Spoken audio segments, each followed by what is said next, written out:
Good. All set. So I am with Mrs. Penney Peirce. This is Freeme podcast.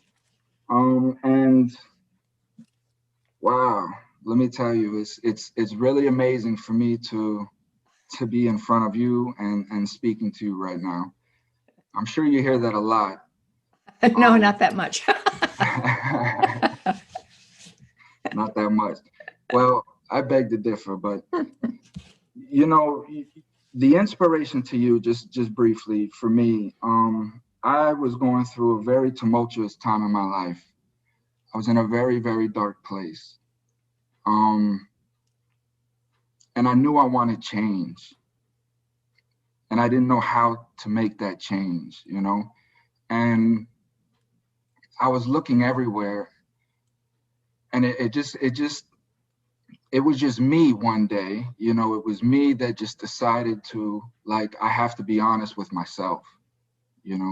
I've been running from myself all of my life. And I knew what I was deep down. I think we all know who we really are deep down, and it was just, I was denying these things. Well, the power of early pain in the life and the confusion that comes with, being around people who are also scared and in fear and not letting their love come through. I mean, that's a huge thing. It's not like you were running from yourself. I think it's more like we run from that experience of the contraction and fear that we knew wasn't really real or wasn't right, but there it was. And it's like we get into this kind of mental consternation. It's like, what? And it takes a while to let that settle so that the rest of you can start to show up a bit, and then you can choose that instead, and actually have a choice. Because for a long time, I think early in life, we just want to stuff that stuff down or want to get rid of it or deflect it or, get mad and get rid of it or project it onto somebody else or, whatever. We have the ego has many ways of avoiding this, And that's a premise of really what my show is just to educate not only myself, but others that are in the same position as me, that we are the cause of that to our children, and we teach our children these mannerisms because this is what we display and this is what we were taught, and it's just a vicious cycle that somewhere the education has to come in of self to know that I have to break this cycle somewhere, and that was exactly right with you, is that me growing up, I was taught to suppress everything.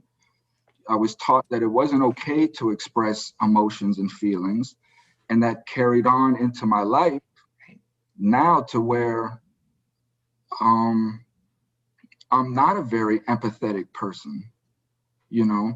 I can be, and I can display a great amount of emotion for natural things, for life itself. Mm-hmm.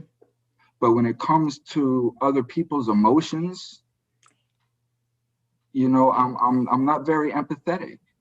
Well, I think that kind of thing has to start with understanding vulnerability.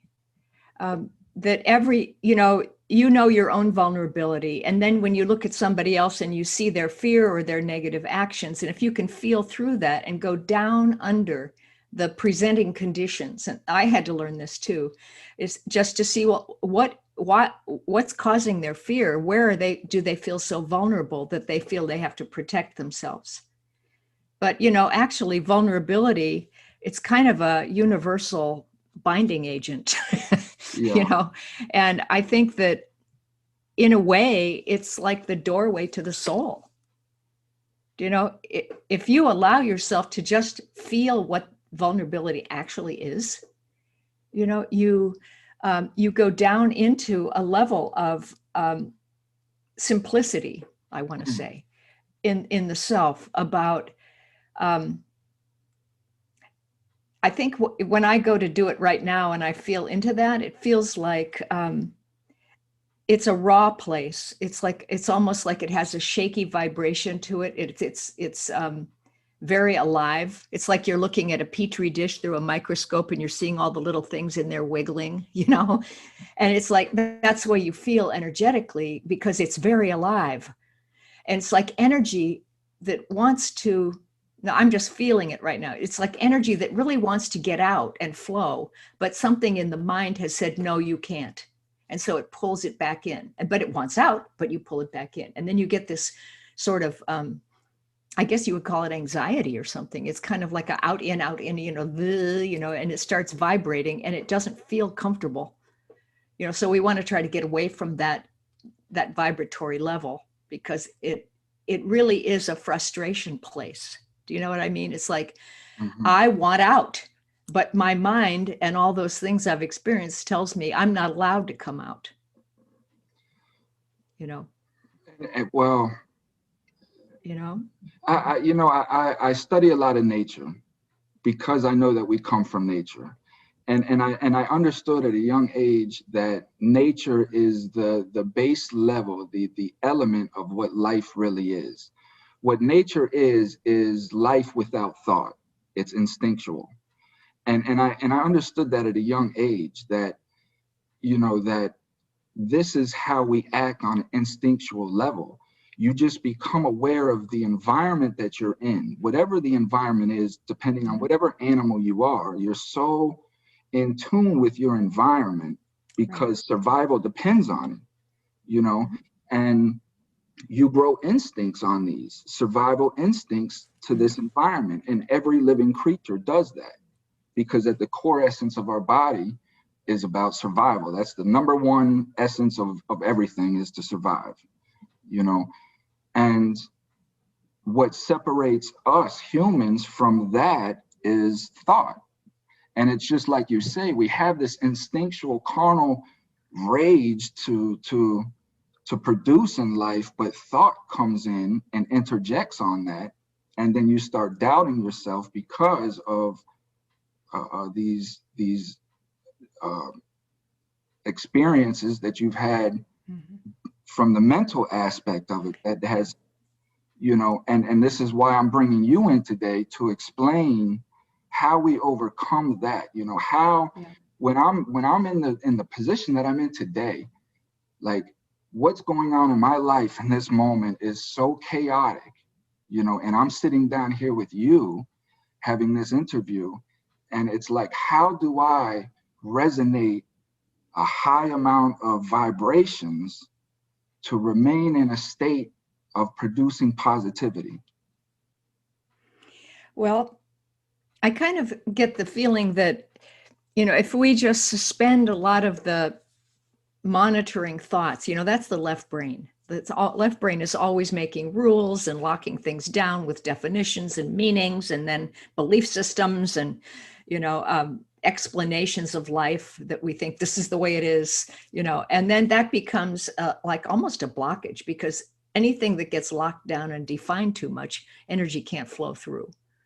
So I think that as soon as you suspend holding those or adhering to those or identifying with those kinds of thoughts and just be, what will happen is you shift out of your left brain into the right brain, which is the opening to all that is. It's really that kind of knowing. It's direct knowing of the unified field, of the imaginal realm, of everything. It's all there at once. And it's hard to have a sense of what you know, because that would take it back into the left brain to categorize it. So you have a direct experience of becoming one with all knowledge, or one with, like you said, nature.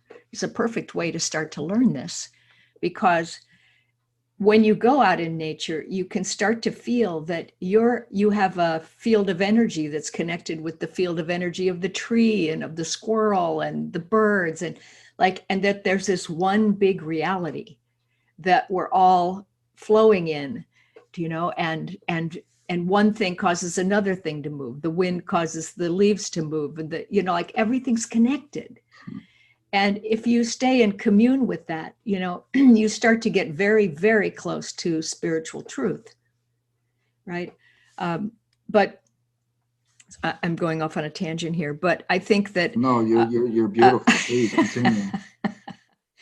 but it's the culprit is the left brain part, and we call that the mind, but really the mind is so much bigger. It includes both analytical and intuitive knowing, or and the right brain is our intuitive self, and the body and the right brain are very connected, and the body and the right brain and the heart are very connected, and then that's connected with the field of energy around you, and that energy is conscious.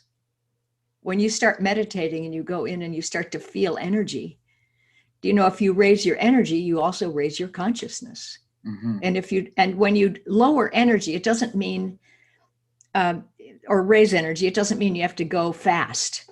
It's more like smooth, like peace, or a sense of love and communion. And then it gets very refined and very pure. That's high frequency energy, where everything just permeates everything, and you have that direct knowing of things. And but when you try too hard, it actually makes you more frenetic, and then your energy goes down, and you go into fear. So anytime we are operating from fear, the frequency of the body and the consciousness and the emotions and everything is lower. And then your reality matches that. Right. And you start to get similar stuff happening to you because, and here's another spiritual principle, I guess, is that there is no outside world. This is sort of a thing that I think a lot of us are starting to grapple with, is that, if I meditate and I feel into my body, and then I can feel that energy going out through my skin, and then it's around me in my aura, and then it goes further and further out, like, where do I end? I don't. If I can keep including and including and including and including more of life into my ball, I could be the universe if I would get quiet long enough to expand. Or I can shrink down and be a person sitting here talking, right? And we do that all the time, especially at night. We dream, we go out and zoom out, with the zoom lens, we open up. So I guess what I started saying was that if you can suspend those finite, fixed ideas from the left brain, your explanation to yourself, and just be, it opens you up to this bigger reality, which is the spiritual, non-physical realms of energy and consciousness. They always say, we think we have a soul, but really the spirit has a body. It's, we are the soul. We're not just a brain. We're not just a body. We're so connected to great amounts of wisdom and love and abundance, and it's all there. And that's what we are. That's what we live in all the time as souls. And we're just trying, I think, to match that experience with the physical experience. We're trying to see that spirit is also inside matter. It's in our body. It's in our cells. It's underneath form. It gives rise to form, So, yeah, so to touch on that a little bit, because I know there's a lot of mixed opinions on what the soul and spirit is. Some think that it's the same, some, and I agree with you. There's it's two different parts that work together to coincide to make one.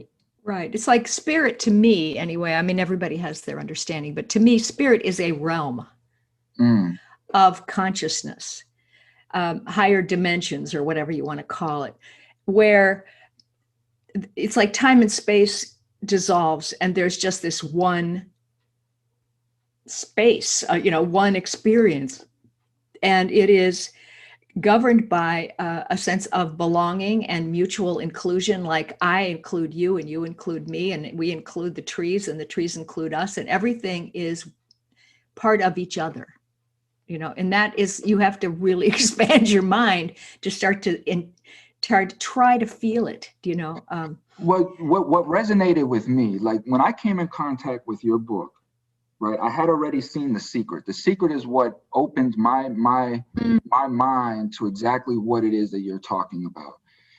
when I watched The Secret, and I had to be drugged to watch this. Like I didn't even want to go watch this, you know. But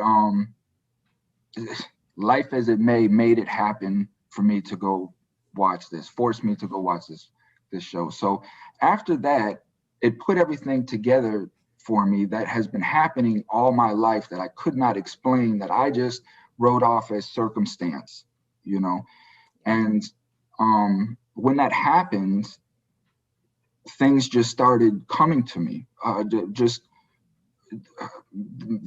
manifesting to me, you know, like here's a book that you need to read. It would just be in front of me and my eyes would go to it and I would be instantly drawn to this book. And this is how I came across Frequency.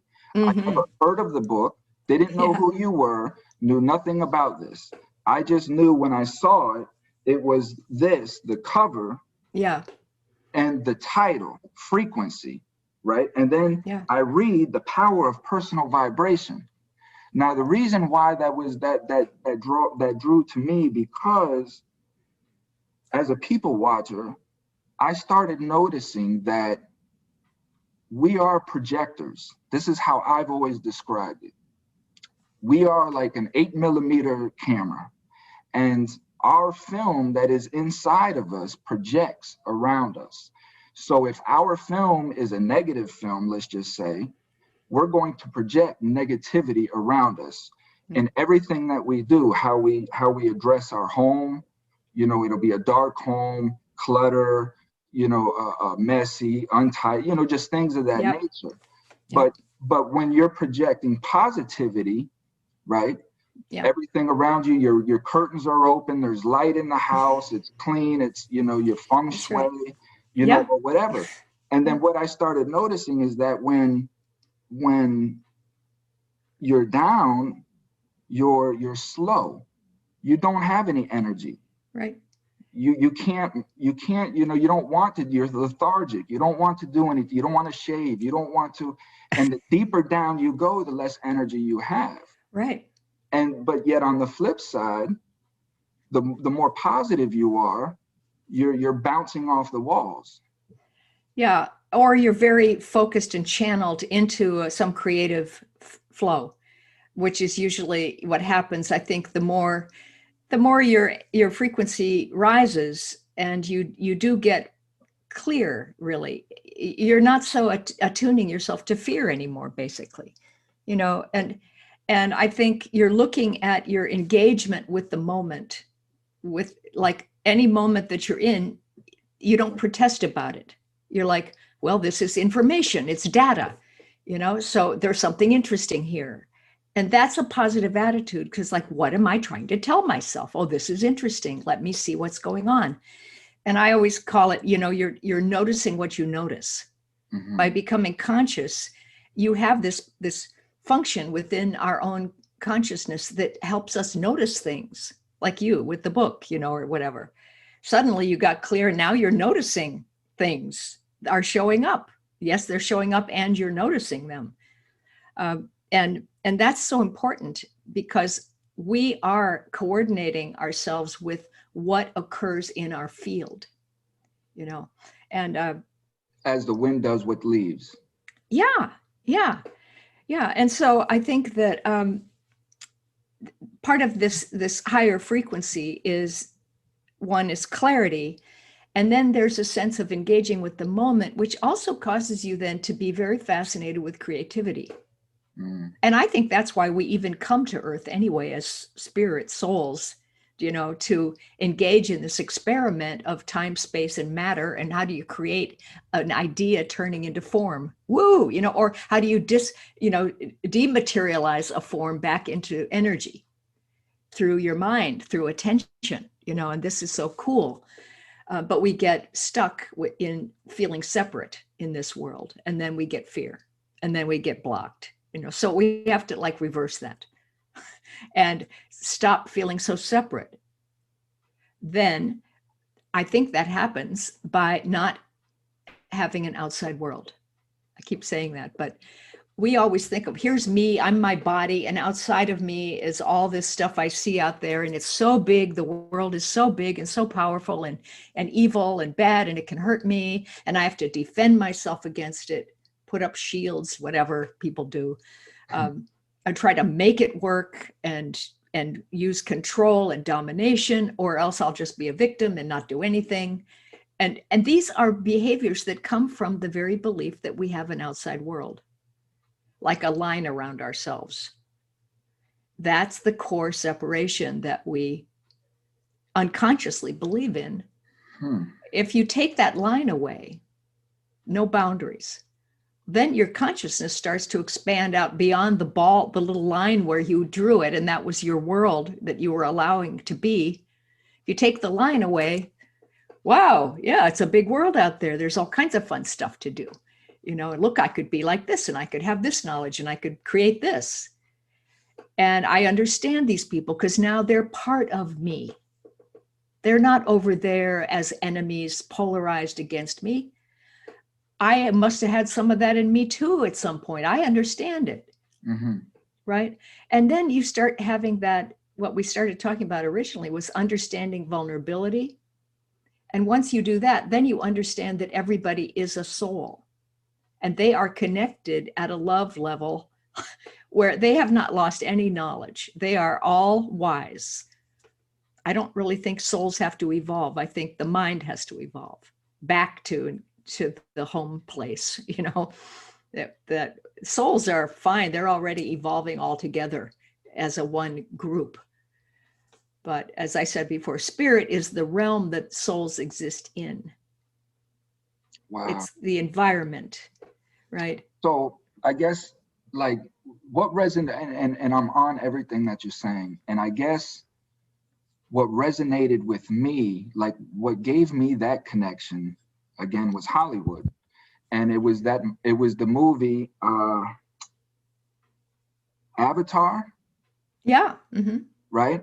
And when I watched Avatar and I understood that how he was connected to everything in his environment, and everything understood one another, and they communicated with one another. Exactly. And it all had just a universal love and respect for each other, because everything knew its place,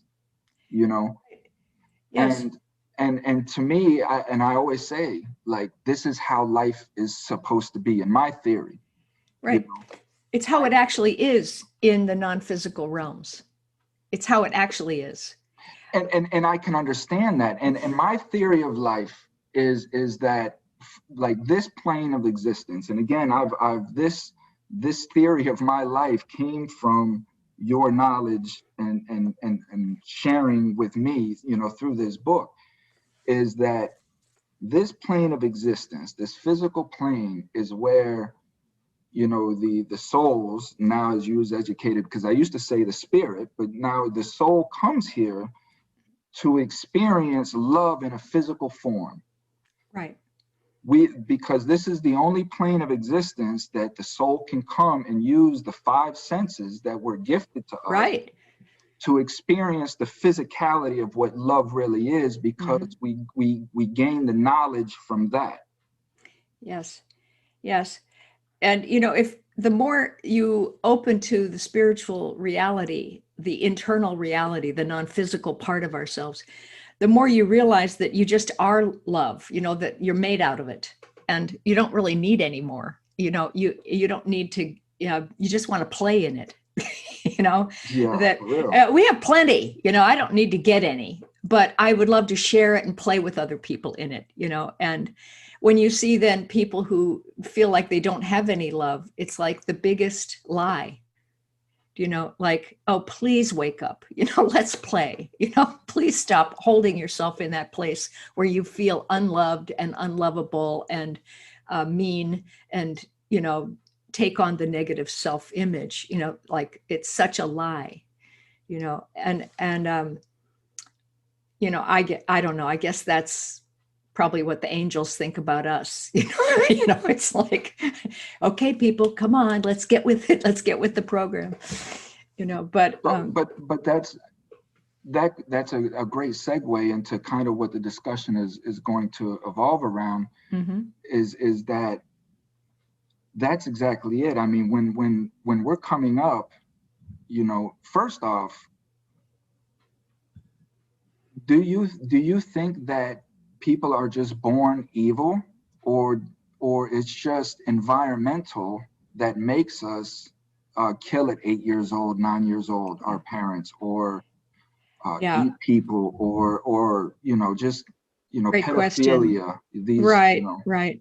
No, I think it's always, you have to understand there's always an inner energy blueprint for anything in the physical world.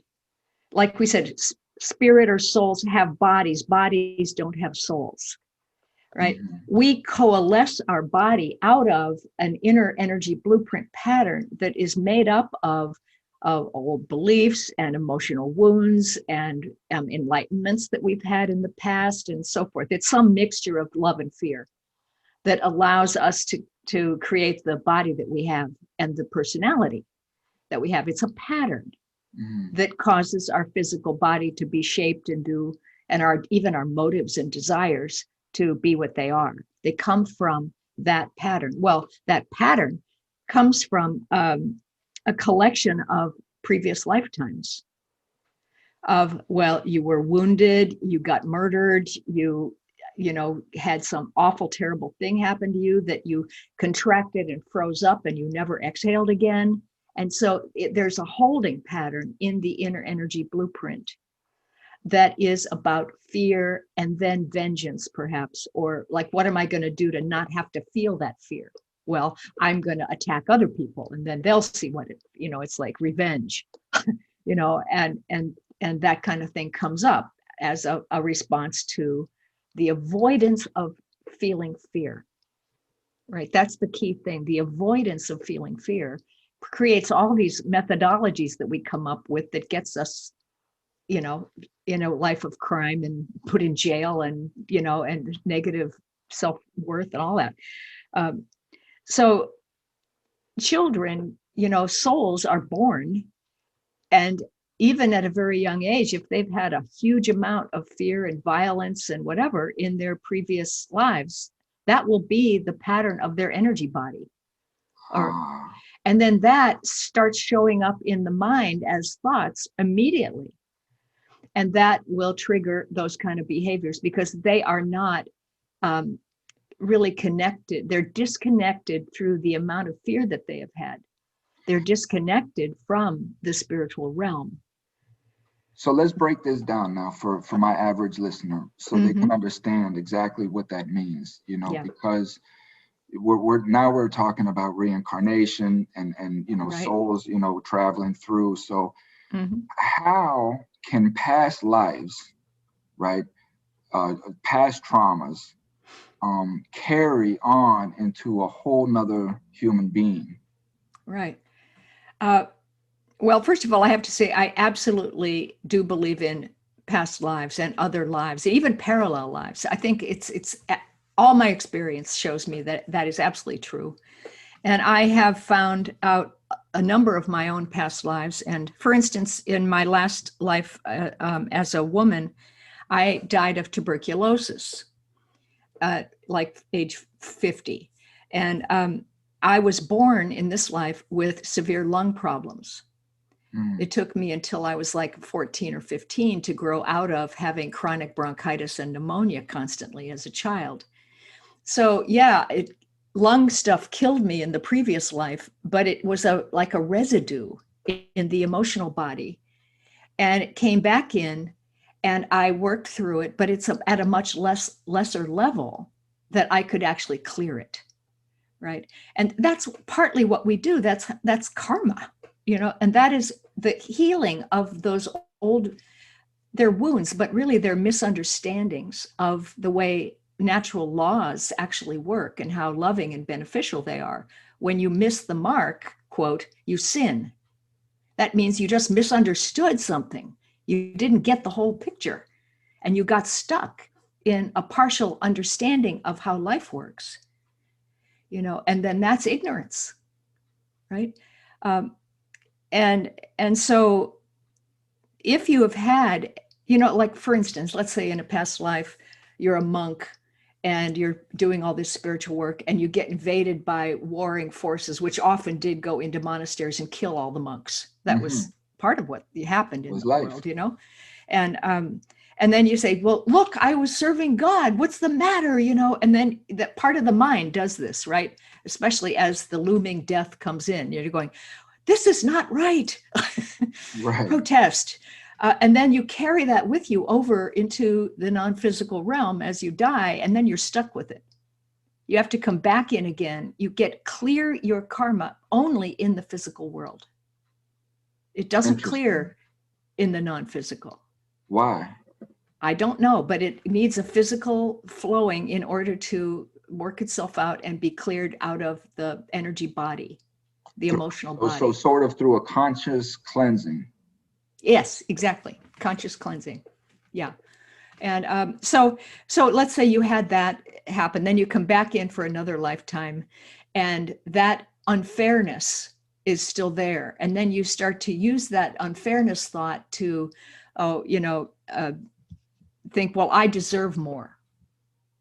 I shouldn't have to have had this happen to me. So I'm going to rob a bank or whatever, and so then you exacerbate or complicate the original wound and misunderstanding by doing something else that adds to it, but in another way. And then that builds, and then that gets so strong that then it, gets you really messed up, and then you become the murderer. All right. Well, hopefully at some point, the people who killed you and you who killed someone else will get it, that it's not a good thing to do, even though the soul doesn't care because it's eternal. It comes and goes. But the contractions of the wounds stay until you get the understanding. Oh, I see. Yeah, this is just something that happened. Yeah, right. I get it. And it's like with you, there's a certain point for everybody where it just dawns, literally, light dawns on us. Oh, I create my reality. Yeah, I can feel good if I want to. I don't have to feel bad. I don't have to relate to all that past stuff. I can let it go. And instead, I can feel my home frequency, like the way I like to feel, my preferred state. I want to feel good. And nobody can make me feel bad unless I let them. And that's where you take responsibility really for your life. And then you, like you said, you just start noticing things you need start showing up. People say something, you hear it, you hear a song lyric, you see a movie, and you go, aha, and these things start rolling in. And it's almost like we start remembering. Oh, right, this is how it works. That was not how it works. This is how it works. And then you validate that, and then you see it demonstrated, and then it builds up more clarity in your inner energy blueprint or your emotional body, right? And then you're dissolving out the fears and the old resentments or frustrations. And you're saying, that's old. That wasn't even my idea. That was my mother's idea that I inherited or whatever, my dad's pattern. I don't have to have that. And you will start on a path of clearing yourself of these things that really are in the way of you feeling the way you want to feel. And it takes years, because I've been in it for a long time, of getting through these places where I am caught in misperceptions. I hope that makes sense. No, yeah. I know it's funny. I'm talking kind of abstractly with you today. I don't usually do that, but you were drawing this out of me. So well, I love that, and maybe that's my forte, I guess. I just always have noticed life around me, and I've always noticed one thing about me. And again, this was one of the key things that I could hold on to in my moment of despair, when I was looking for something good about me and I had nothing good to say. It came down to just one thing, and I just care about humanity and I care about life, and I want to produce good. That was my building foundation after I tore myself down, that was my slab. And I knew that that's what it was. Yeah. And from that point, I just started noticing, that even the most ostracized society that I was around in those moments, and these human beings knew that they were ostracized, and they had no hope in life. There was still, at the end of the day, a instinctual to be just a good human being. Right. And that taught me that, like, we're not evil. I don't believe that we're just born evil. No. We have a lot of issues and a lot of emotions that we don't know how to deal with because we were just never taught. And Right. how you explained about the soul coming in with prior issues, I mean, for me, I don't know about my listeners, but that just opened up a whole new level of understanding for me. Yeah. And so what happens if you have a soul who is just a snowball going down a hill, just a reckless snowball bouncing? Because, like you say, the soul doesn't care. It's eternal. So it's just a reckless snowball that's just out of control downhill. And then what would that produce? Well, let me back up just a minute, because Sure. to give you another little model here, because the soul is it's not a thing so much as it is a consciousness. And when it comes into the physical world, it's really dropping its frequency. It's like slowing itself down, slowing down, slowing down, slowing down, to be able to crystallize itself in the physical world as a personality and a body, right? Okay. But in order, through those slowing down levels, you go through first, like, into the mental realm. And in that realm, that's where the wounds are stuck. These slower levels are the collecting levels of either the positive or the negative experiences that we've all had over time. So there's some ideas in the mental realm that are really negative and frustrating, and I guess we would call it evil, because the lack of love is just evil. It's great levels of fear, but also it's light. It's places where you've had insight, you've had enlightenment, you've had initiations maybe in past lives, or you've had clarity that comes to you. That's all there too. Sometimes I think about it like a sieve, like those colanders that there are holes in them, and then there's solid places. Where the holes are is where you have love and light, and you have clarity and insight, and that's where the soul pours through.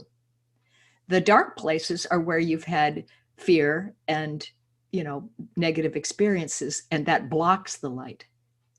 All right, so the light comes through, let's say, the mental realm, and it goes into the next level, which might be the emotional realm. And there you have locked in experiences too. Fear places. I'm never going to go over and down that dark alley, or I'm never going to get married again because look what happened last time. And those things are also light and dark places. So the light filters through again, maybe a little less gets through.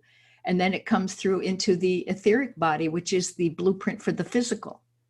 And it clumps in areas where the dark part is and the energy doesn't get through. Well, that might create tumors in your body, or an illness or disease, or a tendency toward paralysis or something, So the more you clear in the physical world, the fear places, it creates light. That light goes back up through the other bodies, and it allows more of the soul to come all the way through. That's the process we're in. All right. And so a soul isn't like a snowball rolling in. It is gentle, and it is insistent, and it comes through because it has a love of this world and of other beings, and of the whole experiment of being in the three-dimensional realm and having matter and the whole deal here. and it wants to create, and it wants to play in the love. That's the soul's motive. Mm. But by the time it gets watered down and gets into actual form, there's a constellation of light and dark that comes along with it. Now, some of that darkness could be, like you're saying, something that's going gung-ho toward a goal, or it can be a zealous person, like a religious zealot, like you must have God only this way, or the conspiracy theory people, who are saying, well, this is bad and look at what's happening. People are eating children in Hollywood and stuff like that.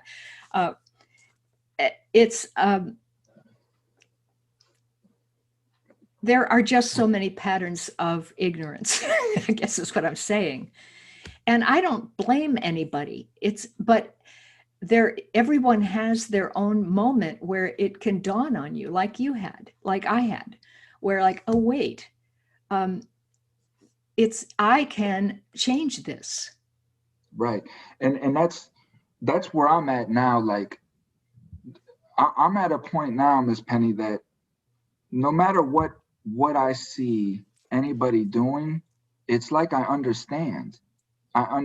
Because at the end of the day, I understand that you are just trying to survive with the tools that you were given to survive with.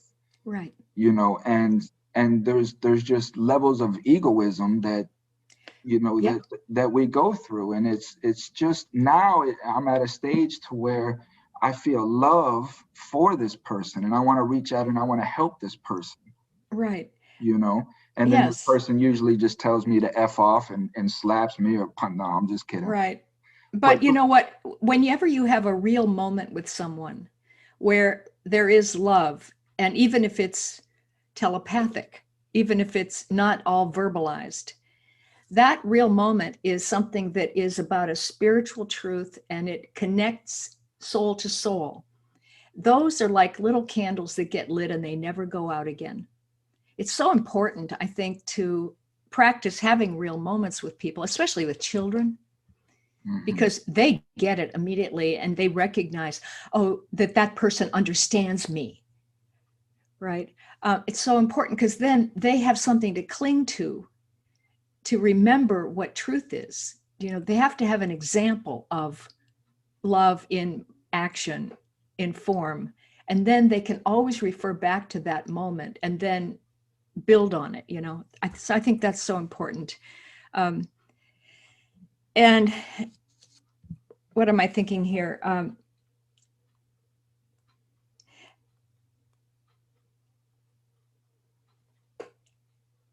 There are moments then where when you start to question, I think that's another important thing, is you're questioning how the reality works this way and if it's really right or not. And that could be the beginning of waking up. That can be the beginning of starting to realize that, oh, it can be different. So it's so important to question things, I think. Well, I think that's where we're at today, is there's not enough questioning going on, and I learned, and I'm still learning, that you said it perfectly, that once you get to the point to where you're starting to question, that means that there's doubt about what it is that you're involved in. Right. But as soon as we sit here and we say, to me, the most detrimental words that we could say to ourselves, which is, I know, you automatically shut yourself down from any further education coming in. Because you automatically, as soon as education comes to you, you automatically say, I know. And you just shut down from it. Right. Yeah. I hadn't thought of that. That's interesting, because I have a friend who is fairly awakened, but when I ask her something, so I don't know, which I think is another block, right? It's like, if you think you know too much or you don't know anything, what? But in this moment, my sense of things is this, and in the next moment, it could change. Knowledge is evolving. Nothing stays static, right? But I think people who are really in fear, especially and only in the physical realm, and who only think about the survival of the physical life, getting enough money to pay the rent and feed the children, of course that's important. But if you only live in that realm, then it limits you to the methods for changing that. Then you look like you have to use willpower and cleverness or dishonesty or whatever it is to change your circumstances. But if you start to realize there's a non-physical world, an inner energy blueprint, and you can change that inner energy blueprint, and then your physical reality will just change like that. It just drops in a different way, and suddenly circumstances change. It's effortless, right? Yeah. And it's so much more fun. But we have to get these people to understand that there is a non-physical reality that is causing their physical reality. And I use your example, and I used it in a prior episode, and it's your example is to me, it's you can't argue against it. And again, that's the tuning fork, right? Right. So when you take a tuning fork, because this is what we're talking about vibrations, right? And when you take a tuning fork and you flick it at the fastest point of that vibration, it's invisible. You don't see it. You can't see it. True. It's only on point A and point B where it starts the pendulum starts to slow down. Does it start to become visible to your eyes? And this is what you explain when it comes to vibrations, is that the higher your vibration, you become naked to the eye, just because our minds can't conceptualize a vibration that high. Yeah. And if you don't believe in spirits, then you don't believe in the tuning fork. I mean, that's just how I look at it, Yeah, and I think we all have, like, our home frequency. To me, that's the vibration of our soul in our personality body. And when you're in that state, it's a state of being. You feel so good and so comfortable and right in tune with life, and whatever comes to mind, you trust it and you act on it, and it goes easily. It's great. But that is a tone, actually, too. And you can imagine in your mind that you have a tuning fork that is of that tone.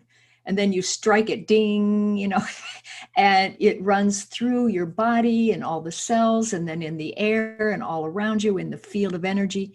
And you're aligning your tone with your reality and letting your reality actually then arise out of that tone. It's a simple way to center yourself, and you can always change the frequency of your home frequency, and raise it up a little more and more, because we do evolve and we do understand more and more all the time. So getting into this now, for those that don't know who you are, don't know what home frequency is, vibrations are. So let's break down a little bit now. What is home frequency? How do you stay in your home frequency? And then just share a little bit of who you are and how you got into this vibrational world. Well, like I just said, the home frequency, like we all have our own vibration. Everything has a vibration, trees and insects, everything. But because of the way the world works, and we're so oriented toward the outside world and survival, what happens often is that when you go around during your day and you meet other people, or you enter different kinds of spaces, even, you might enter a room that has fluorescent lights, and then you go, ooh, something in you contracts and you don't feel so good. You go into a room with really pretty low lighting and good ambiance, and you go, really nice. Or you meet a person who's a victim and really negative. And we have an unconscious tendency to frequency match other people and other places, because it's tribal. We have to keep our tribe's vibration together in order to survive. And so if I match the frequencies with another person, maybe they won't attack me. So we do that.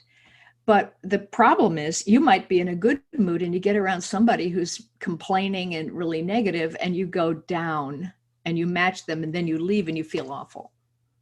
And it doesn't occur to you that, oh, I just matched somebody else's vibration that is not me. It's making me sacrifice myself to be less than I am.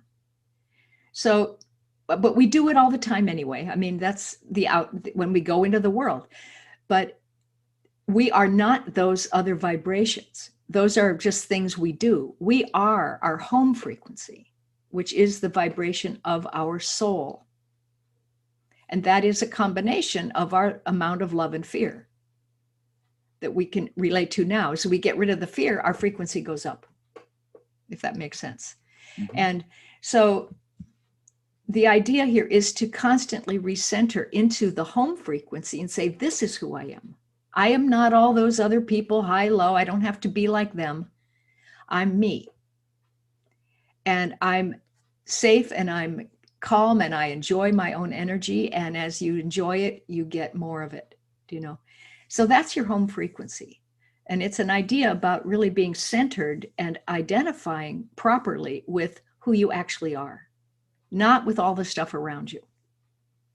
Okay, so that's that. And how I got going, it's been a progression, I'd say, of reading a lot of books as a kid on mysteries and spiritual stuff and psychic development and all that kind of thing, and psychology. And then I became a designer, first interior and architectural design, and then graphic design. And I was a corporate art director for a while.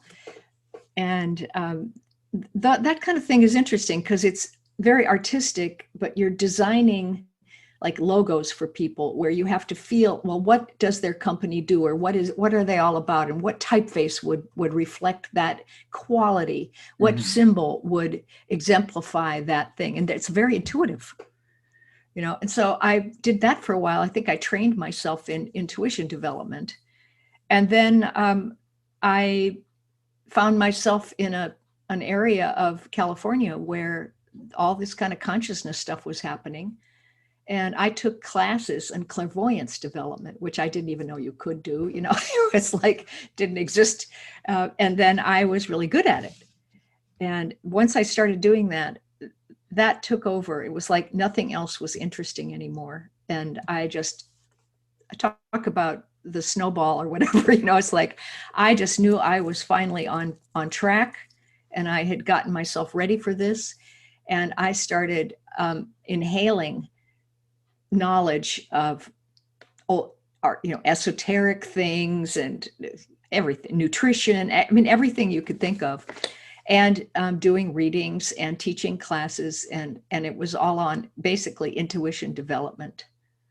And that was the early part of my work.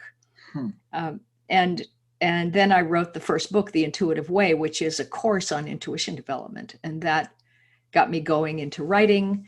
Now there are 10 books. And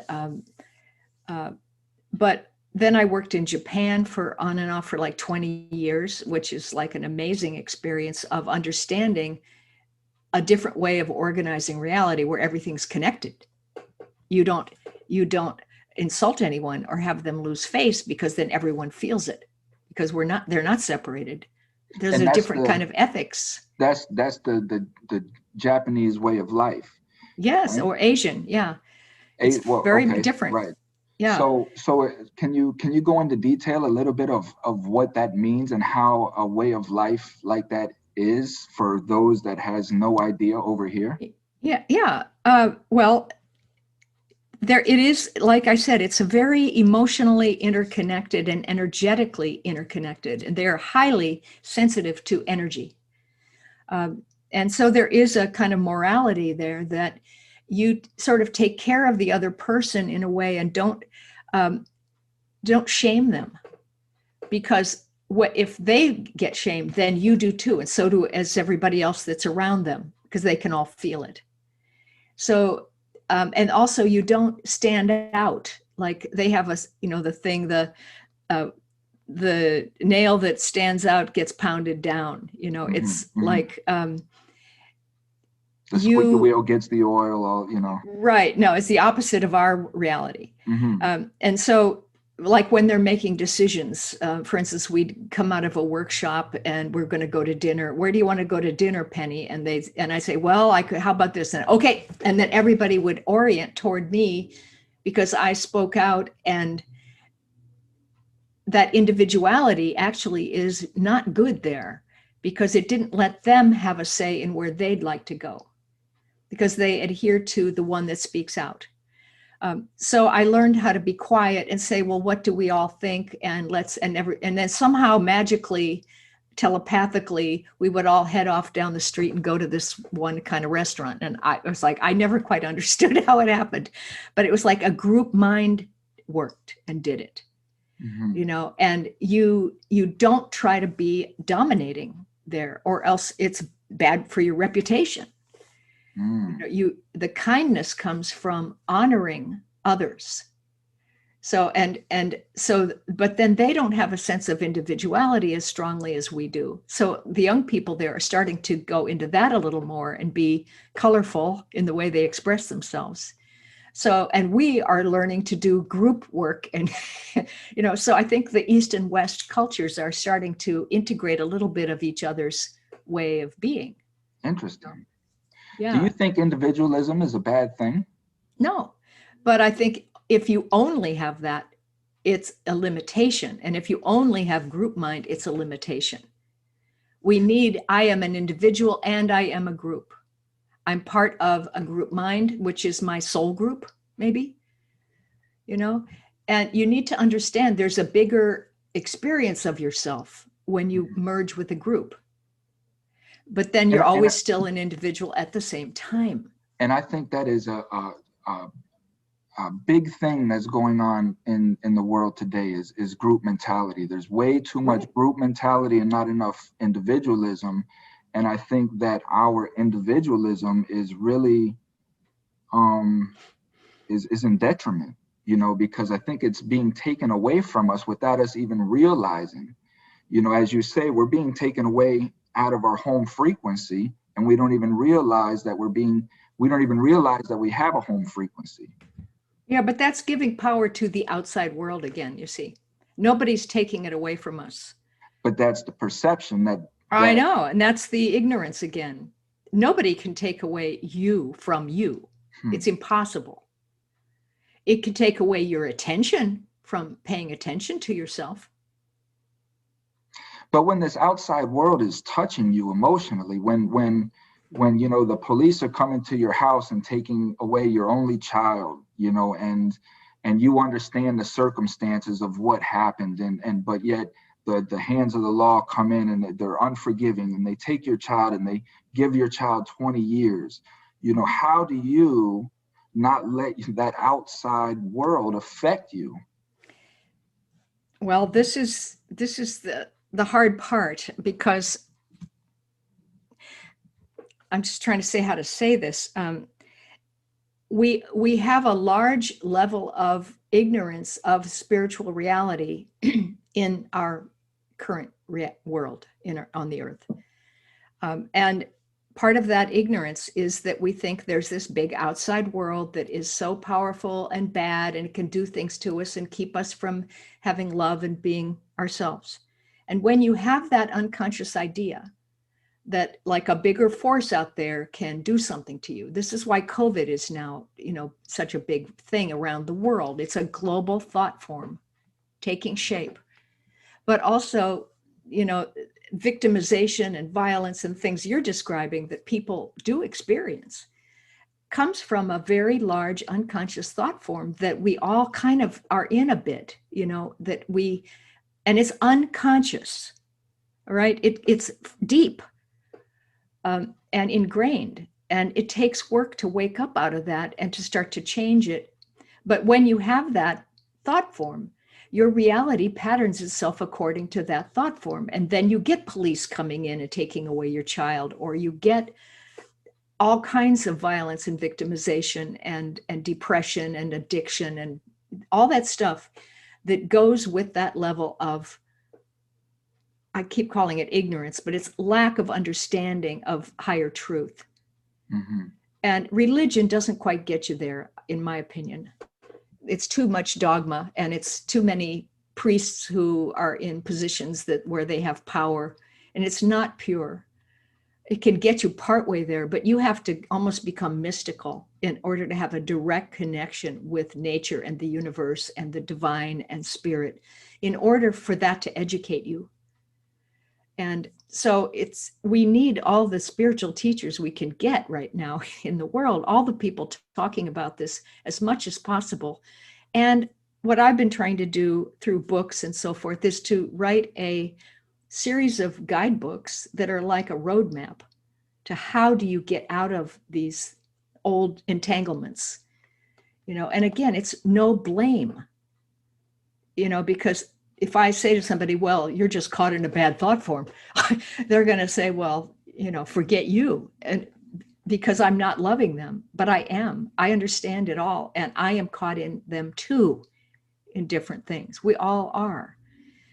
But I just keep reinforcing, like what you're saying is that you got it at a certain point. You started questioning and waking up and watching and seeing and noticing and letting your memory come back in. We all have positive memory of spiritual truth. We all know deep down what we want is happiness, and we want a healthy family. We want our children to be happy and grow up to be better than we were, and all of that. That's the spiritual realm affecting us. And that's like, as you say, and as I started, I'm sitting here and I'm interviewing you, and my reality around me, my world is very, very heavy, and I'm the type where I just try to remain in a positive, like I keep saying, everything is going to be okay. And I say that with the faith that I have, because I know no matter what's going on around us, as long as we're breathing, we can always make a change, and good will come. So I always have that carnal instinct, and Mm-hmm. but it's hard because not everybody is that strong, and we're so, as human beings, we're so attached to these material things that when we lose them, no matter what it is, or even we live in fear of losing them. Mm-hmm. that it destroys and consumes so much of our time and our energy. Yeah. So yeah. I love what you said about the home frequency, and remaining in that home frequency, because as this person that just got this 20-year sentence and is on his way into a very, as you would call it, low frequency, negative environment, is not to adapt to that environment. Right. Here's maybe a thing that might help. It's like, I lived in San Francisco for a long time, and LA, and the consciousness is pretty spiritual out there. It was easy to be spiritual. Then my mother got sick, and I moved to Florida to help her. And the consciousness around here is pretty conservative, and I would say conservative is a nice word, but I was thinking, I have to be really careful here about what I say, or I could get in trouble, because I just sound like I'm a Looney Tunes compared to the way most the belief systems that are surrounding me here. And my inner voice said to me, don't hide, let yourself be exposed. And people who can see you will see you, and people who can't see you won't even see you. But be a clear space in the field of Florida. And I got the image of, like, hold your home frequency, clear your body, clear your personality, be as often as you can in that positive space. And then it's like a burning off fog. You expand that diamond light out through the space around you. And maybe the clear space in my field of Florida is, like 5 feet across or something, right. And then I just keep saturating and allowing it to go farther and farther. And it's not like I'm trying to convert anybody or tell anybody anything. Just be pure, simple, and be a clear space. And you get to live in that space then, no matter where you are. You can be spiritual anywhere, in jail. You can be a loving being among angry people.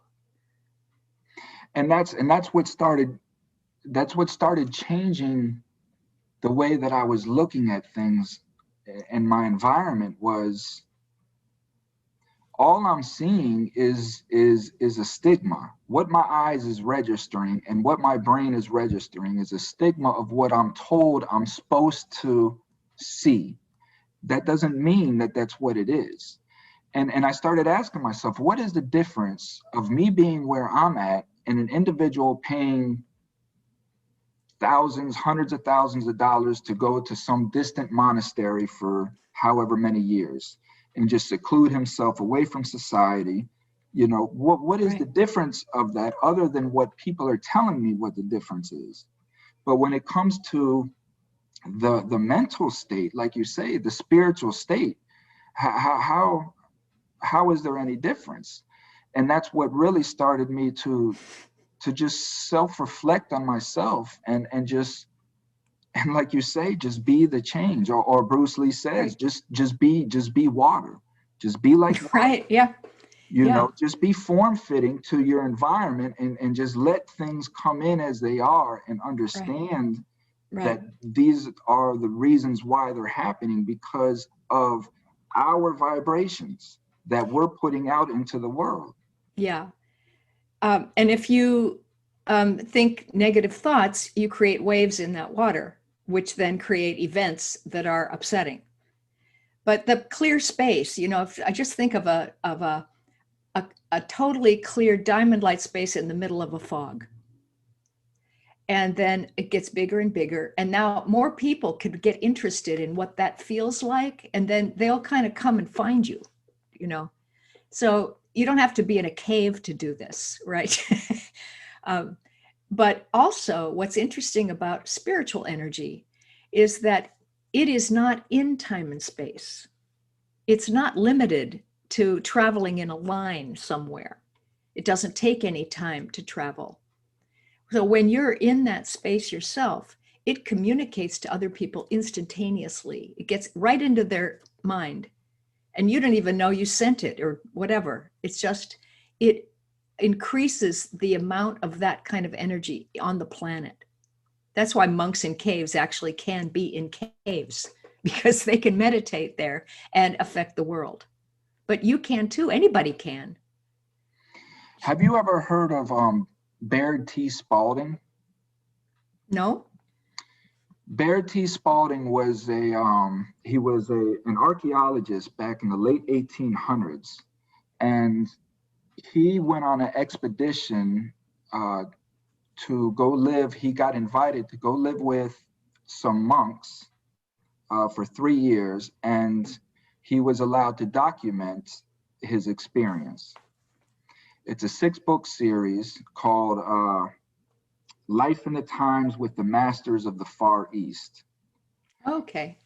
And he starts the book off like, listen, what I'm going to say is, some crazy stuff, but these are my experiences, and you could just take it for what it is.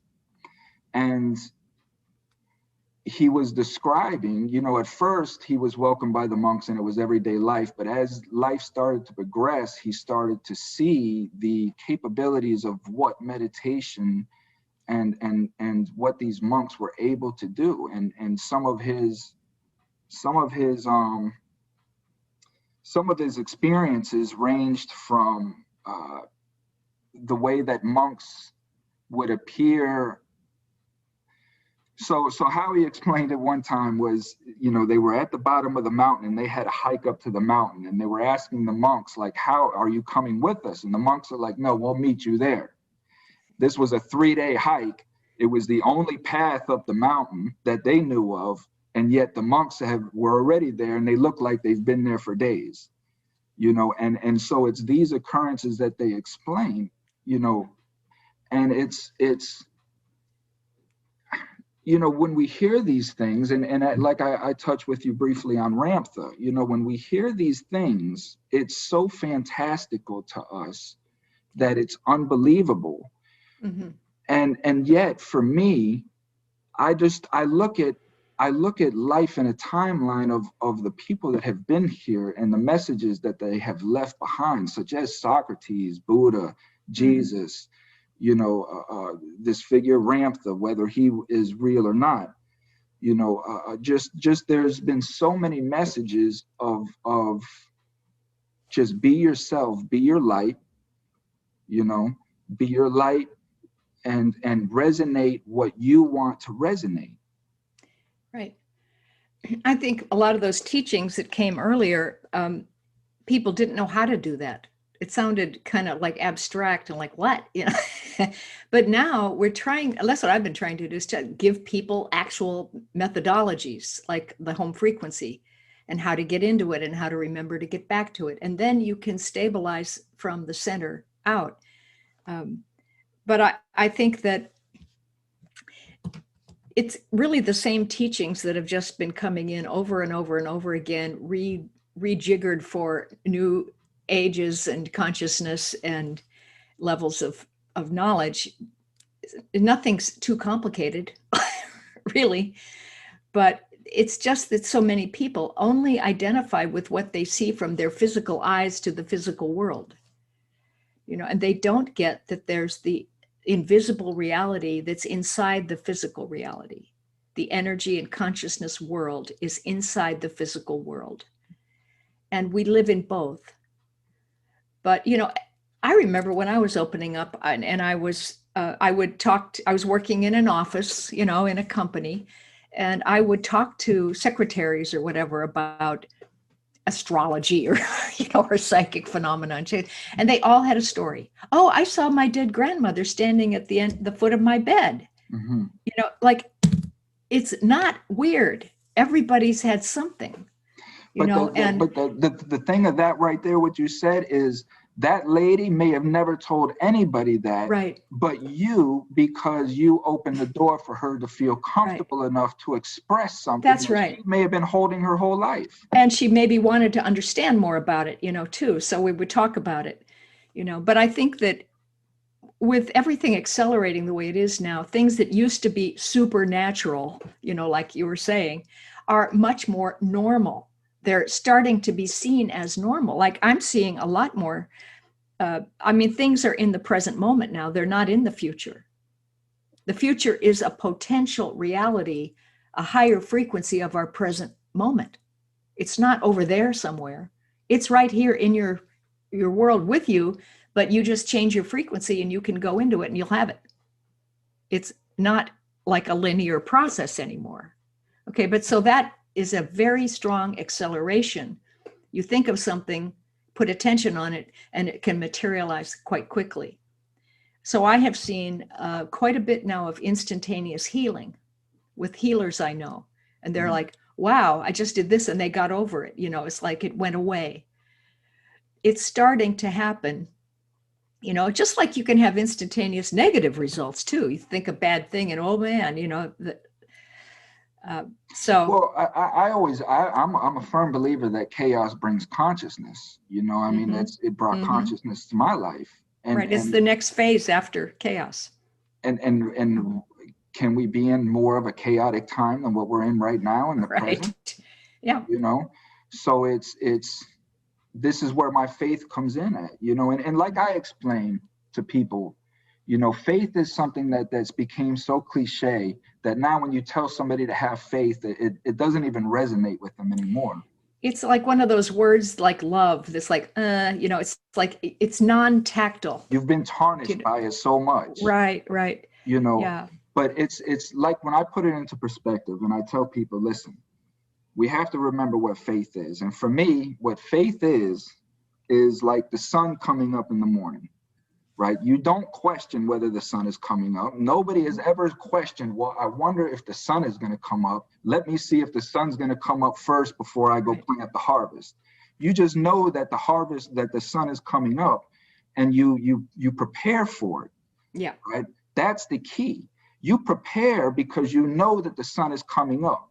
So you get out, you harvest the field, you set your alarm, you wait for the sun to come up so you can, start your day, whatever, right? Yeah. That is what faith is. And if we were to apply that faith, as you say, to every aspect in our life, the things that would come to us would change our lives, Right. I think of faith too as kind of a bridge or a doorway. It's kind of like the idea that I pledge to remember something I know I already know, but I can't remember it at the moment. Like I know it's there, and I have faith that it is there. And of course, it's related a lot to trust too. Maybe trust is maybe a little more earthy, that I trust the flow. I trust what comes to me, that it is evolutionary, that there's something in it for me, that if I would engage with it, I'll learn something. I trust that other people are showing me who they really are right in the beginning. That people will often just tell you, no, don't ask me to do this, or, they'll show you who they are, which is how much love and fear they have in that moment. But we it's reject all people like there. that, though. We want the truth, but when the truth is given to us, we reject it if it has to do with us, though. If it has to do with something we don't want to feel. Right, exactly. That's what I meant on a more personal level. If it's somebody tells me, well, I argue too much or I'm a negative person, I'm not going to trust that. I'm going to denounce that. Mm-hmm. Unless I've come to some consciousness. So it's about receptivity, partly. So if somebody says you're argumentative, you could consider that and say, so what does that mean? They're experiencing me as argumentative. What am I doing? I'm defending myself in a certain way. I'm trying to keep something away from me by fighting. Do I really want to do that? What if I talk to them in a different tone of voice? What if I said to them, oh, I hear you first, and then made it into a conversation? There's so many ways you could take input from somebody that seems like a criticism and actually turn it around as a teaching. Mm-hmm. But you're teaching yourself. This is a very important question for me as well. And I want to go back to where, you were talking about the dogmatic, views of religion.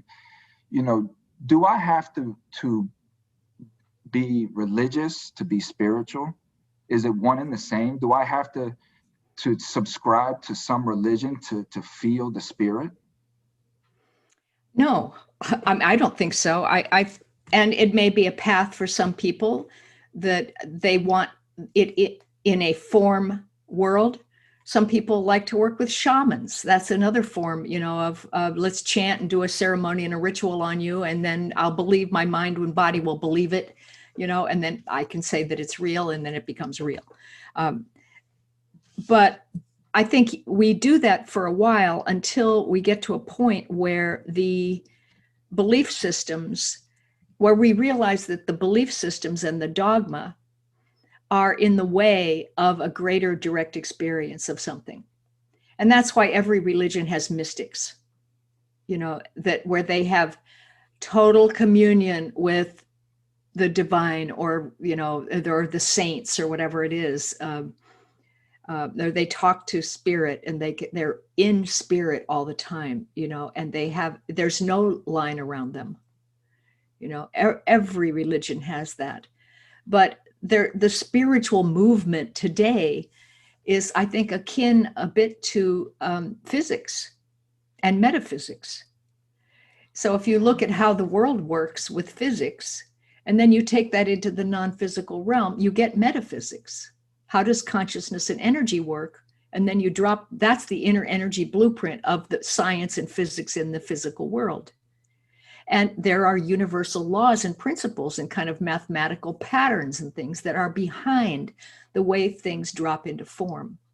They're like guides for materialization, if you will, that we can understand these things. And I think if you're hungry for truth, like I was early on, I wanted to go straight into those laws. I wanted to understand, how does it all work? What are the principles, and how is consciousness and energy connected, and blah, blah, blah, um, and and I saw the religion as kind of a lower frequency explanation of those things that was a bit boring to me. But I was a minister in one of my last lives, so it wasn't boring to me then. Well, each to his own. Each, whatever you need. That's exactly it. And I explain to people, like, listen, if you want an example of how to live your life, you could pretty much subscribe to any religion and follow those rules, and you will have a loving, positive life. But religion, to me, takes away, again, what we were talking about before, the individualism of your spirit, because you're being told that you have to follow a certain path, and you may not subscribe to that path, but yet, because of economical pressures or whatever landmass you live cultural pressures, all of these things, right? It's almost like you're just wasting your life, in a sense, your spiritual life, because your soul isn't growing. Right. So for me, I saw that, and I just saw that religion opened me up to a bigger door. When I read a story about Jesus, I always just saw Jesus as a human being like me, whoever this figure was, and he just had a higher understanding and learning of how life was supposed to be. Right. And this individual was going through life working at a higher home frequency, and we as lower frequency people did not understand the things that this man was doing, and we just wrote about him like he was God. Right. Yeah, it's true. And, I remember when I was like 12 or 13, I started thinking, I didn't want to say the word God even. I wanted to, because I thought, why do religions have war against each other? I didn't understand that. What's the core thing in all religions that we have in common? Why are we fighting over some dogma?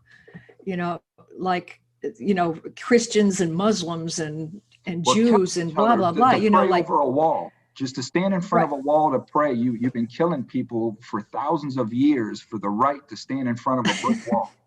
Right. Or whatever, to, not drink alcohol and wear a turban, or wear this, or have a mat that you pray on, or go to church, or anybody's religions or the beliefs, because the point of this is that people will die over this. Right. And it's a pipeline, a guide, what do you call that? A rope that takes you and connects you to something higher. And we all need that.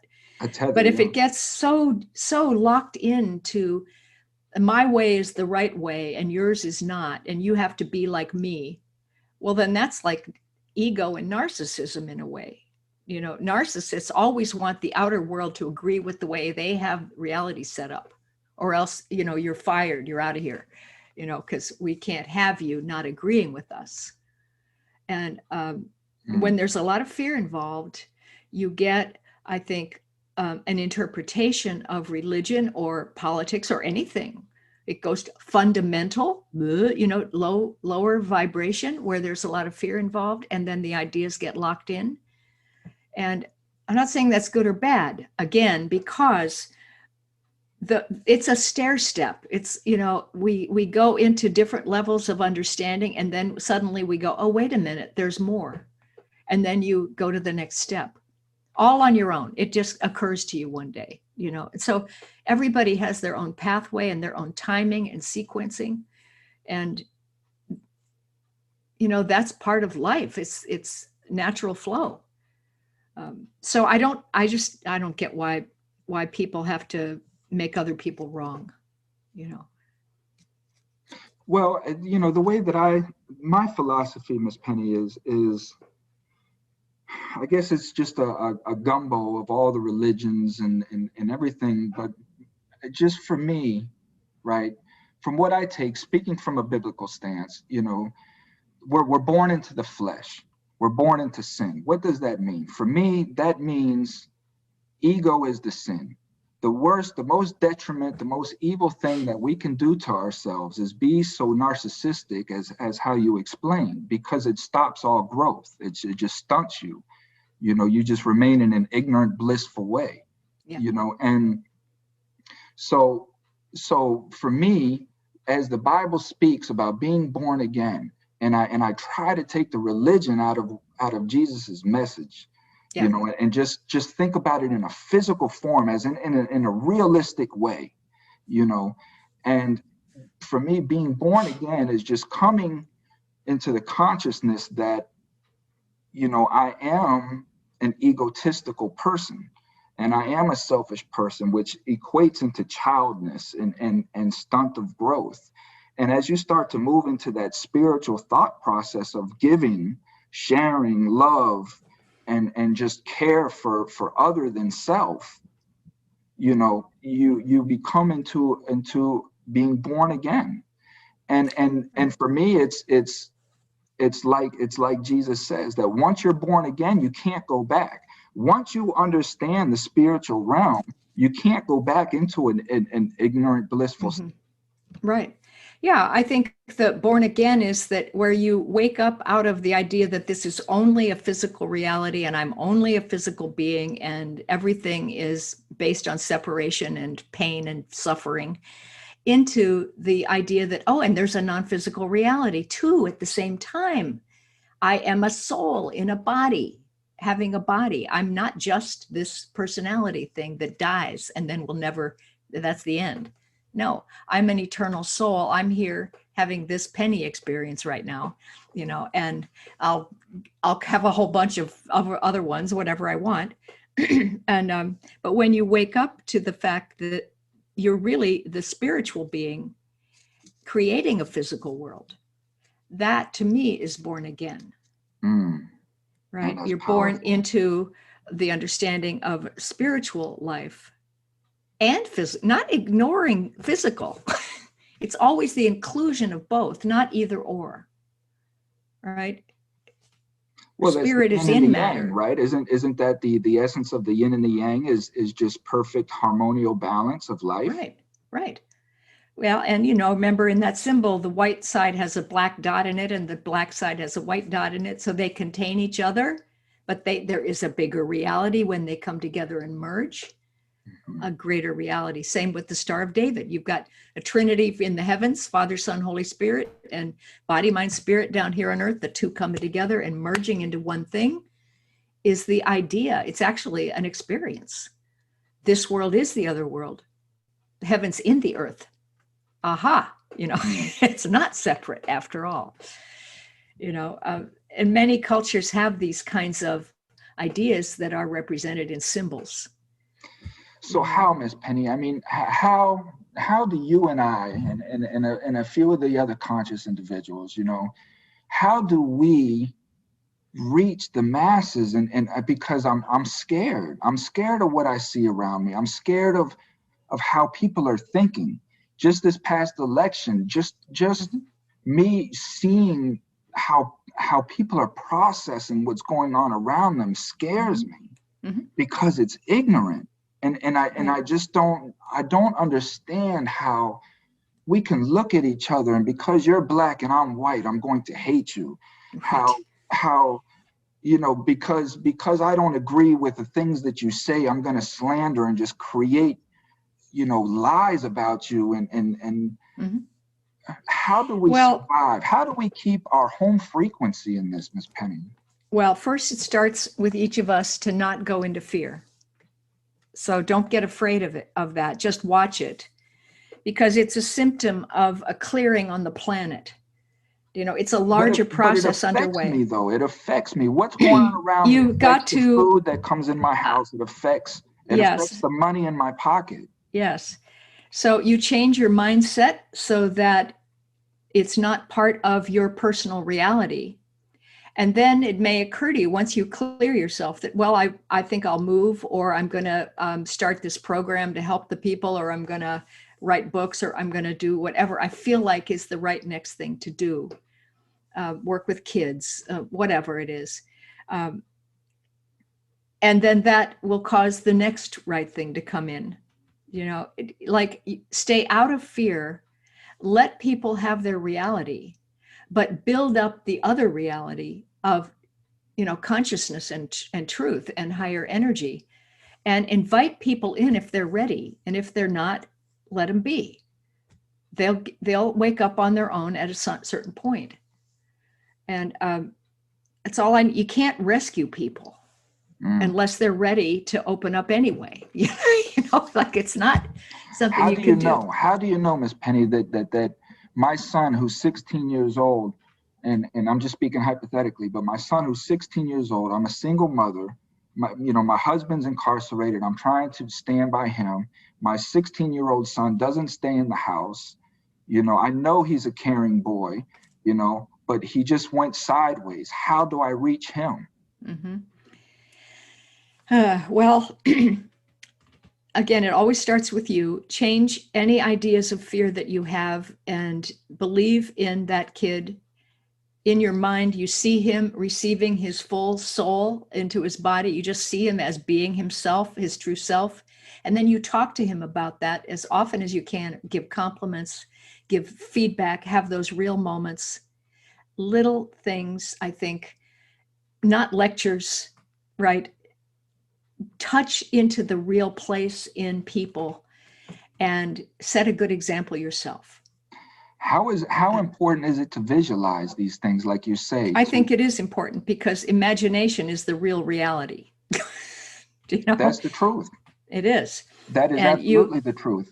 And I explain that, not to cut you off, because that is the essence of life. And how I explain that to people is everything that you see that is man-made, everything that you see around you came from one place. It came from thought. Right. It came from imagination. Mm-hmm. It came from creation. Everything that you see, touch, sit on. That's right. That's why I say it's a lot easier to work in the inner energy blueprint, which is in the imaginal realm. If you want to change your reality, go change it there first. Imagine another reality. And I always think of it like a little bubble floating in your field, like a clear bubble. And inside that bubble is a little reality going on. And it's one where, your son is not going sideways and he's like suddenly got a mentor or something good happens to him. And then he gets the wake up call and he decides to do something else, whatever. And you in your mind, you go up to that bubble and you put your arms around it and you can see into it, but you're still on the outside. So you match your frequency to that bubble. And as soon as you match the same frequency, you pass through the wall and go into it. And then it becomes your reality, but you're still in your mind, but you're giving yourself a tactile experience. You're seeing it as a real, like a dream, like you're in a dream and you're going, oh, look, everybody's, helping. There's magical synchronicities happening here and people are laughing or whatever it is, and you give your body that sense of joy or relief. And they'll say, oh, yeah, I like that. I love this reality. And when you love the reality, it loves you back. That's what's so interesting. That as you keep your attention in the present moment on that reality and let yourself feel it, you can even revise it a little bit in your mind if you want. And let your body get, oh, this feels so good. The body is the one that will start materializing it, actually. You have to have a felt sense of a potential reality and stay with it and just love it. And pretty soon it'll start filtering in and the molecules of your physical world will rearrange and something will happen. You're absolutely correct. And I'm testimony of that. And as I sit here, and as I've expressed a couple of times, what my current state of environment is, I could sit here and I could question and I could tell myself, like, I tried, why is this happening? I've done everything that I could. But again, I'm not being honest, you know. And at the end of the day, what you're talking about, like, truth has to come first. Truth is the essence of what begins everything that we're talking about. So if you're still sitting around and you're still making excuses as to, you know, why your son is going sideways, you know, because you're blaming it on his father, or you're blaming it on, you know, the kids at school, or who he's hanging around with, you're still not coming to what we're trying to enlighten you with, right? Like, none of what we're talking about is going to come into existence for you. The positive side, it's going to work for you. Manifestation is going to work for you. It'll be the way you think it is, you know. That's the problem. And you know, by changing your inner pattern, I mean, you can think about it, but actually you have to translate it into your feeling body so that your body actually gets it. You know, that oh, I get it. I can feel how this could be, you know. As soon as you do, I mean, then the universe takes care of the logistics. That's what everybody says. It's true. You know, suddenly somebody gives you an inheritance, or, you know, whatever, you know, things come out of nowhere, or somebody says, oh, did you ever read that book? Blah, blah, blah, you know, and you get it, the next thing you need, and you get the roadway out. And that's what I got from your book was the importance of feeling that. And not only just saying it in your mind, like, I'm going to be a superstar, and you just kind of write it off as you just wishing that you could be a superstar, but just imagining it in your mind, putting yourself on the court, say basketball, in the uniform, and you're picturing this in your mind to where your body kind of starts reacting to this imagination. And this is how manifestation begins, right? Right. But it also, that's a superficial goal. Why would you want to be a superstar in basketball? Well, if you were going into the experience of being like super great at playing, there would be an experience that you would have of such elegance and beauty and flow and joy that, boy, I shot that thing and it went right where I wanted it. And and everybody's coordinated on my team. And it's like, you know, butter, you know, melted butter, beautiful. And I love that feeling. And I love being an example for kids, or I love, you know, those are the true motivations of being like a superstar.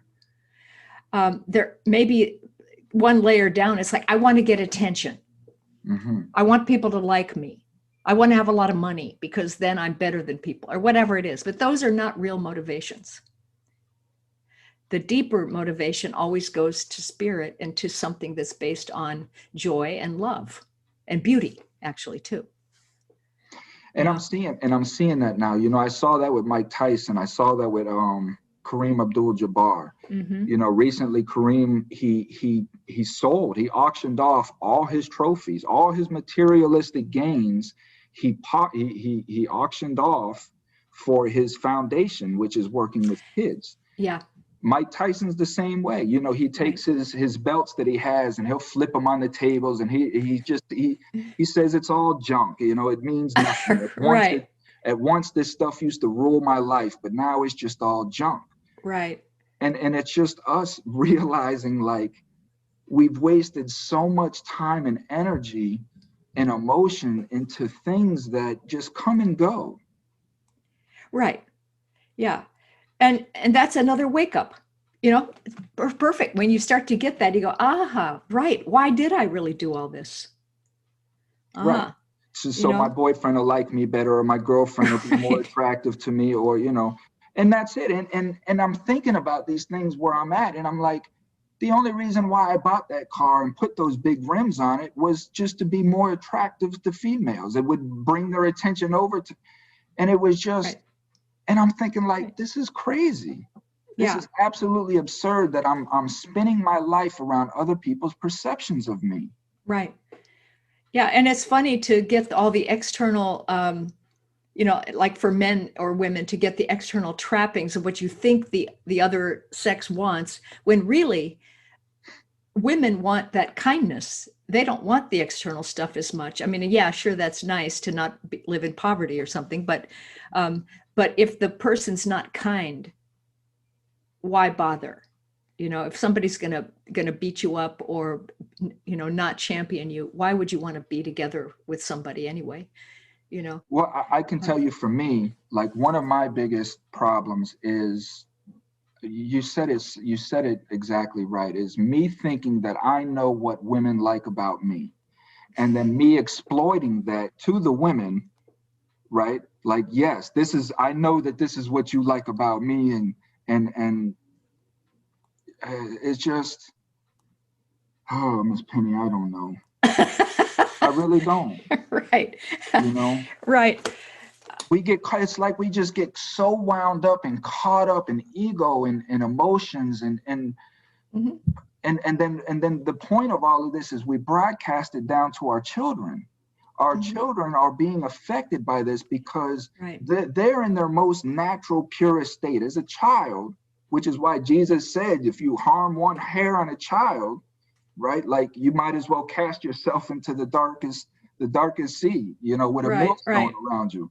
Right. Because children are the purest form, in my opinion, of what the Yeah. soul is really Well, representing. they haven't gotten all the overlays on them yet. I remember I was playing with one of my nieces when she was about 4 or something, and we were laughing, and she looked at me suddenly and straight in the eyes. She said, "Penny, are you an adult or are you a kid?" I was like, you know, there's something about, you know, dogs and children really recognize authentic people, I think, you know, and um, yeah, I think the most attractive thing is somebody who's just in the moment, real experience, real feedback, willing to look at anything. And it's so interesting too. It's not boring. Right. You know? Well, life to me is the Jerry Springer of everything. You don't need anything else. All you have to do is sit on a park bench and just watch people all day, Right. and you'll get all the excitement you're looking for, I promise you. Except they're in the airport, they're all just looking at their cell phones. You know, I like to watch people, but nobody else is doing it anymore. It's just me. There's nothing to watch anymore. It's just, you're just watching a statue Right. of a person looking at a phone. And that's right. This is another sad thing, and another awakening that we have to pay attention to, is the detriment of what technology is doing to us. Right. You know? That's a whole other conversation. That's a whole other conversation. So, Miss Penny, I love you. I really do. You are a fantastic human being. You understand, in my opinion, how we have to live as human beings. This is why I wanted to have you on the show, to just get this message out to people, because, you know, this is the way to live. You know, and if we all just are a little more self-conscious, instead of pointing to the fingers at other people, or trying to create laws to suppress other people so they don't affect my emotions, just spend a little bit of time of dealing with those emotions. Right. You know, and we'll be at a better place. I'm scared for my child. You know, I am. Well, don't be. I try not to be. In this conversation right here, Ms. Penny, really, it centralized me, because, again, you know, turmoil can affect you so easily, and it can pull you off. That's it. We are in a period of, I call it the bridge time, you know, where we're partly clear, and then we're partly still adhering to the old programming. And then we have to remember, oops, there I go again, get recentered, reestablish your tuning fork, you know, and get back in alignment, and then act. And then you're going to get drawn off sides again. And then, oops, there I go, come back to the center. I mean, it's over and over and over again, to stabilize and make the home frequency reality your new normal. And the more people who do that, the balance of power shifts on the planet. And it will almost like draw energy out of those negative realities. It's like they won't be able to function because it won't make sense anymore. It's like people will start forgetting that what did I believe in? wait, Right. that, and that will happen where some of this will just kind of fade out. Right now it's up because everything's super polarized at this time, because a lot of subconscious stuff is surfacing that was not able to be seen before. And it's crazy making, it's fear-based. All the narcissism that's coming up in the world right now is all about fear. That's true. And so to end on, how does the person, right, that their life is just in complete chaos and has no understanding of what this last 2 hours have been, but they want to change their lives, what are some of the baby steps, just some of so they don't overwhelm themselves and then lose confidence? Right. What are some of just the small things that they can do each day to start enlightening them to what we're discussing? I think it has a lot to do with taking a little bit of time to be quiet. Because if you're in your left brain, the left brain is running a tape loop of all the negativity and all the negative declarative statements about yourself and about the other people and the world and blah, blah, blah. But if you will just stop the internal dialogue, pause, hit the pause button, get in the center, get in your body, feel your heart beating, feel your nerves tingling, close your eyes, block out the external reality, and just breathe. And every time your mind starts up, say, stop, pause. I hit the pause button. And go into that. It's almost like a velvety, dark space that's really nurturing and absorbs all the negativity, and just sit there. I don't even call this meditation. It's just calming to allow everything to fade out so that what's left is you, the soul, consciousness. And then just be in that presence of whatever it is. It's a kind of consciousness. And don't call it anything, because then you're in your left brain again, naming things. Be in it, and you'll feel blank, and you'll feel like, I'm not doing enough. I'm not doing anything. Shut up. Get quiet again. Try it for 5 minutes or maybe 10 minutes. And while you're in that state, notice your body calming down. Because you've got to start with a clear space in the very center of yourself in order to start expanding it. You don't try to fix the outside world. You fix the inside first and expand it out and include the outside world inside your clear, field. And then it will calm down too. If you think of projecting out to an outside world, you've already created separation and fear.